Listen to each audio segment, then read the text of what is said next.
Welcome back to another video with the Clueless Car Guy. Now, if you are enjoying these videos, please do subscribe. I'm really on my YouTube grind.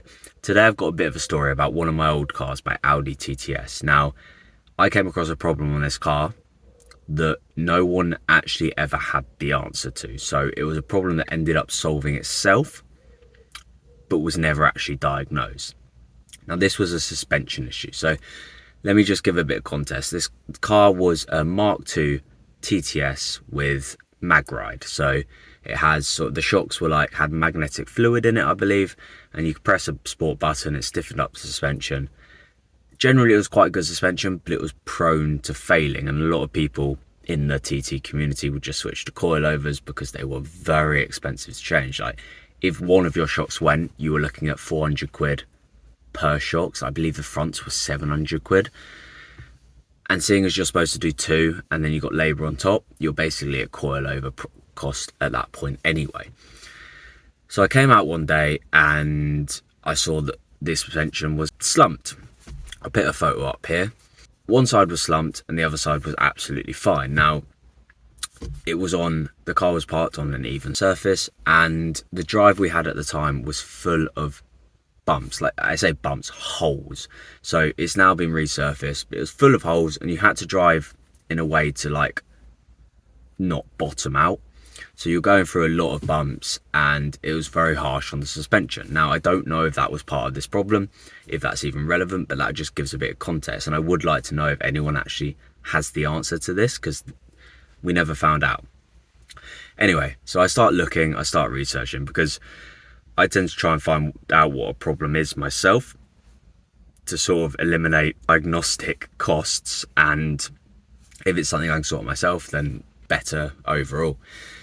So I was kind of looking up, I didn't know too much about cars, and the general consensus I got was that springs are what determine the ride height, right? So shocks wouldn't make a difference. If a shock had gone, it wouldn't cause your car to slump. So I was like, okay, it must be springs then. Took it to my local mechanic. He said the same thing. It would have to be springs because nothing else determines the ride height. He had a look. I think he didn't have a lot of availability. He had a quick look for me and he couldn't see anything wrong with the springs. So he was a little bit confused. Now, he recommended I go to another garage who was a bit more experienced with these cars and might have experience with this specific mag ride. So I took it there and they had the car for a couple of weeks. Now, I was doing a warranty claim. So part of the reason I went to this other garage as well was because they did warranty, whereas my local garage didn't do warranty, right? So I had warranty with Warranty Wise. I wanted to get it done through there. So I took it there and the diagnostic they came up with was that a shock was leaking. Now, this was a bit confusing. I kind of went back and forth with them. I said, but would that be causing the slumping? Now, about a few days into this, I was basically getting emails back that was them saying, we don't actually see the slumping.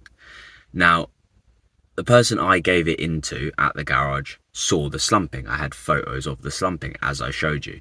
So I sort of said back to them, right, but one of the people there saw the slumping. And they said, yeah, they think so, but it wasn't currently slumping.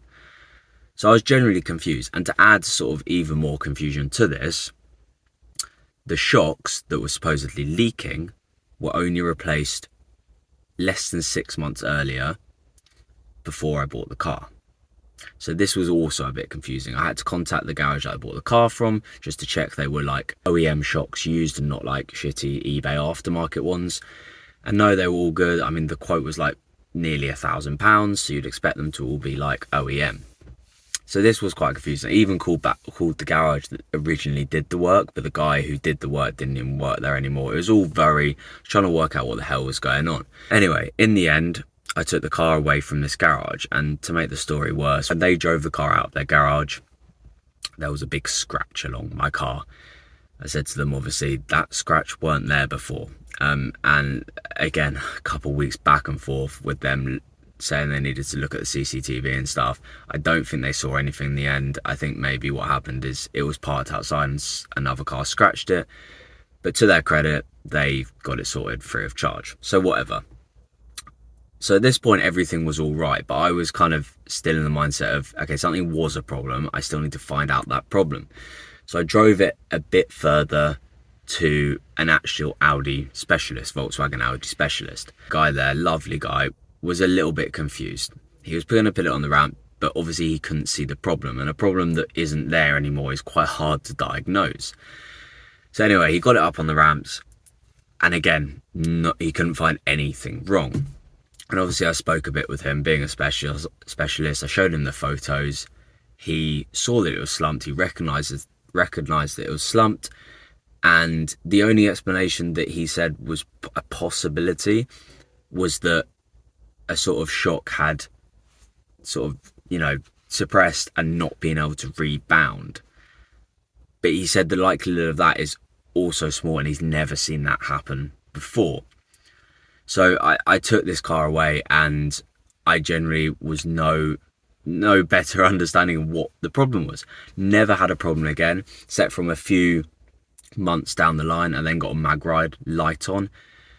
Bought used mag ride shocks to put in, and you never guess what? It was just the connector. So had mag ride shocks, which in the end I just included in the sale when I sold the car. But yeah, never found the problem. The problem never had the car. The car never had the problem again. The springs are still on the original springs, I believe. The shocks are still the original shocks, I believe. And yeah, if anyone has any insight of what this problem was, I would love for you to comment down below. I've got a few other interesting stories about cars that I will tell at some point. But yeah, if you're enjoying these videos, then please do subscribe. And I hope everyone is doing very well. Find me on TikTok and Instagram at Clueless Car Guy. Cheers.